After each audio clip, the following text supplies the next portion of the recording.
வெளியிட்டார்.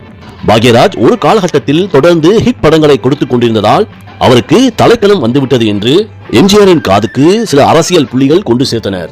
பாக்யராஜை சோதிக்க நினைத்த எம்ஜிஆர் ஒரு நாள் நள்ளிரவு 1 மணிக்கு அவருடைய தோட்டத்திற்கு வரவழைத்தார்.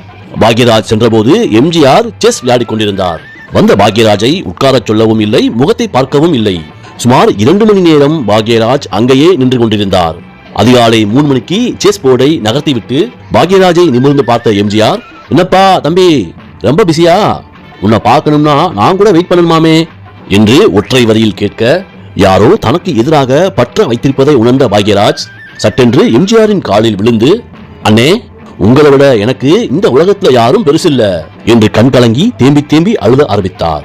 பாக்யராஜின் கண்களில் இருந்த உண்மையை உணர்ந்த எம்ஜிஆர் உடனடியாக பாக்யராஜை தூக்கி அரவணைத்து தோட்டத்தில் அன்று முழுவதும் விதவிதமான சாப்பாடுகளை சாப்பிட வைத்தார்.